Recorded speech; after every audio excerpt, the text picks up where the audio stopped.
what's happening, what's going on, what's shaking. This is Andy coming to you again, and I thought I'd do a little short lesson for you with the string bass. String bass is not my first instrument, but it is definitely a love, and I've been owning and playing and having one ever since I was a teenager, which has been a long time now, about 25 years, something like that. And I've been able to make some extra money along the way playing upright, and even as my secondary instrument, just by keeping my chops up and having basic skills on it, I've been able to actually earn some good, decent money playing string bass, particularly in the studio. Now, I don't play anything that's all that fancy. I kind of play Americana and some bluegrass and some classic country stuff and things like that, and blues, and you know, a little bit of jazz, not much, because I haven't dedicated myself to jazz. But my point here is that as an electric bass player, that's my primary thing, always will be. But over the years, I've definitely had a lot of fun and had a lot of challenges playing the string bass. And I can tell you that the times that I've really committed to practicing regularly, at least 30 minutes a day, I've really shown great improvement in stamina, intonation improvement, and everything like that. When I put it down and I don't play it very much, my chops go away. It's not like riding a bike. It definitely requires a lot of consistency and keeping all the strength and everything. But I'll just share a few things that I've learned along the way that I think are the most important things. And first of all, more than anything, the most important thing is to get a tone. Be able to get big, round, fat notes and really make the instrument speak. It comes down to kind of using the whole arm and kind of coming across in this motion. Not so much playing it like this, like you would play an electric, but kind of coming across the string.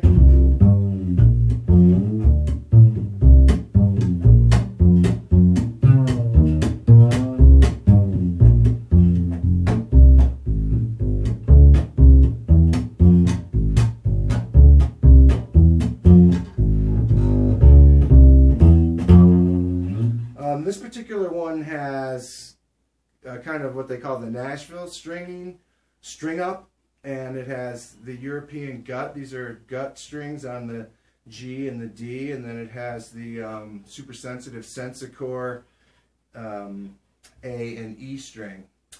So it's a little bit more forgiving in terms of it doesn't tear up my hands as much, and I can play it a little bit lighter.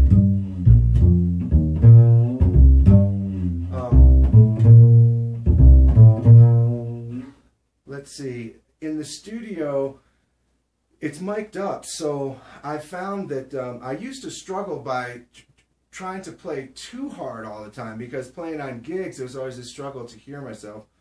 And I realized I was kind of overplaying, and I found this much more kind of happy medium. It's a little bit more relaxed.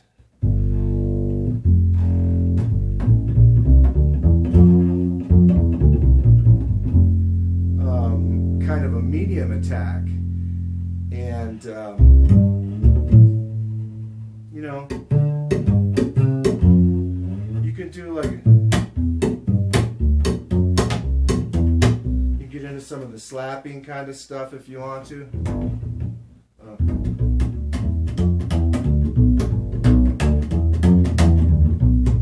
All that kind of stuff. If you want to put in the time and you want to practice, you can get it to where it's really, really clean and really, really happening. But I tell you, the most stuff that I do is just the most simple.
So that kind of stuff is what really kind of has paid the bills for me, because oftentimes people are just looking for a very simple bass part. So having an ability and basic understanding of the triads and being able to execute them on the instrument so that you can read down through a basic chord chart and create a bass line pretty quickly. Having some basic walking skills, if not straight up kind of stepwise jazz walking, that would be nice if you can get there, but just kind of blues pattern walking.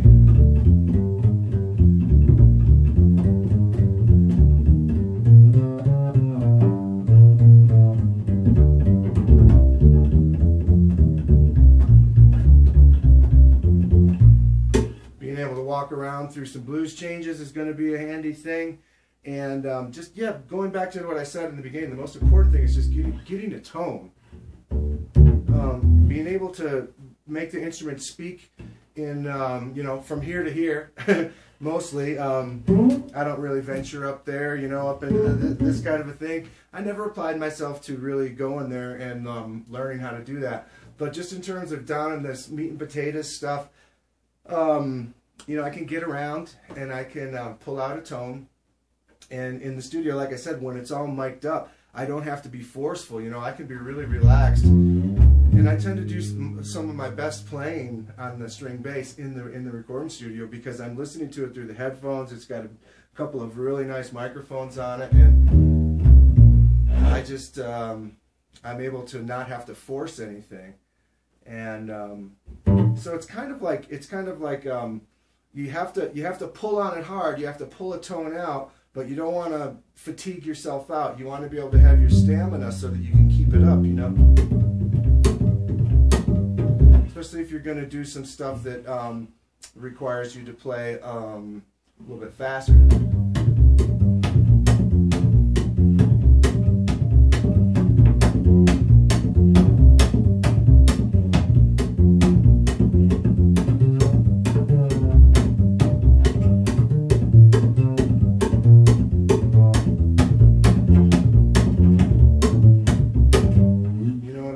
That kind of rhythmic stuff, when you get going on that, you got to be able to keep up with the groove and keep the tempo and keep everything feeling good. And this instrument has a lot of physical necessity in order to play it. So finding that balance between pulling the sound out but still staying kind of relaxed and limber, and I don't know what else to say, really. You know, that's about all I got for you with the string bass. Again, I'm no string bass expert. I am just a guy who plays string bass on the side and has found a way to make a few bucks with it over the years. And, you know, we were talking about this when I went to Vic's camp, and I attended Steve Bailey's clinic or whatever, class. And with the upright, you know, and it was really cool because, man, there was some great upright players there at camp that are in college now, going to North Texas State, and people that are really serious about the instrument. But what it really came down to is it's this gig ability. If you have an upright and you put in the time and just even have just basic skills on it, it can take your ability to work one more click towards the pay box. You see what I'm saying? I had someone call me the other day and they said, "Do you play string bass?" You know, and I was able to take the gig. It fit for what I can do, you know, on the bass, on this particular instrument. What they needed is something that I can do. So, cha-ching, I got a nice gig, a $250 gig, and there's something about the string bass that it tends to pay more than electric too. So you know, where an electric gig, you know, you're lucky you get 150 bucks, you're lucky. Asking for 250 to play upright is usually pretty easy to get. And there's some gigs that we do with various groups where we play in barns and stuff, and we play at these weddings and these kind of it's kind of like a Western kind of dude ranch theme and everything like that. And just having the string bass there and someone playing it, you know, cowboy hat on, and you know, doing some you know, Johnny Cash and stuff like that in the corner of the barn while everybody's partying, it's like, for the wedding planner and for the people that are having the wedding, it's just a perfect aesthetic. So being the guy in town that has the upright and can play it, I get that kind of work. And some of those gigs, some of those weddings and stuff pay like $500-600 bucks. You know what I'm saying? And I don't even bring an amp. All I do is go stand in the corner of the barn with my bass.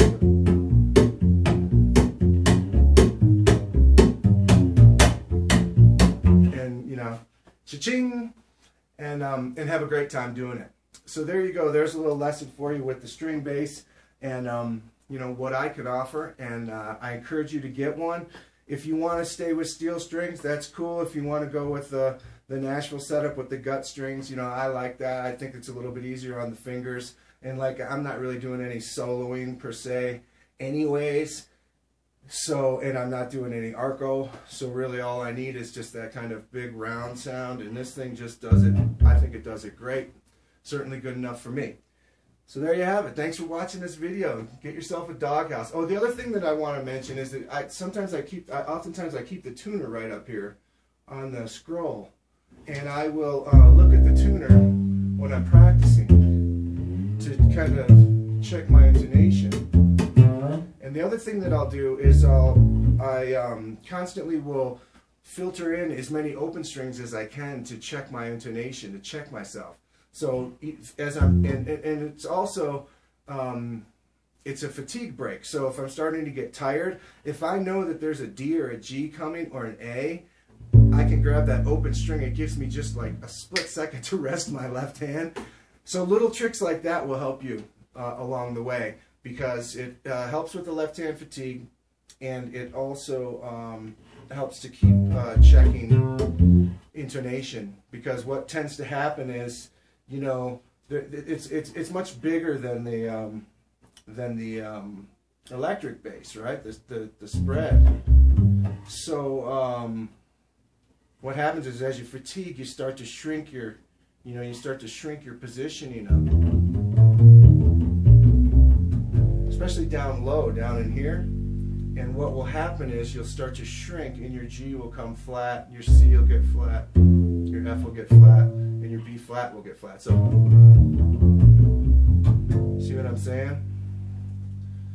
So, having the tuner when I'm practicing is nice. And then,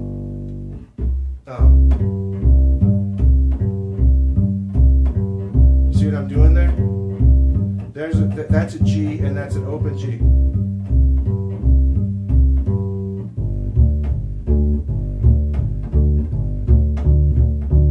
So anytime that I can change, or anytime that I can check my tuning, my intonation against an open string, I do that. And that helps me stay in tune, because that probably getting the tone is the most important thing, and then playing in tune is the absolute second most important thing. Yeah, getting a tone and playing in tune, and just rhythmically laying down a nice groove that feels good and is consistent and with good note duration, and all the other stuff, all the other kind of fills and embellishments and anything like that, that's all kind of further down the line in terms of priority. You'll get there, you know, everybody gets there. There's stuff, you know, there's stuff that you can do.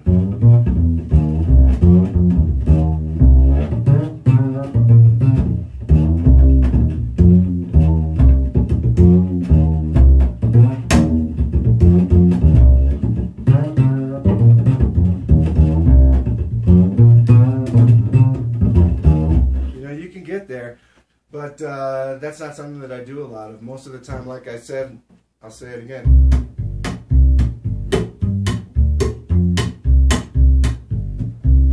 It's that 1-5 thing, you know. That's what gets me paid. So I hope you enjoyed the video. Thanks for watching. We'll see you next time. Peace.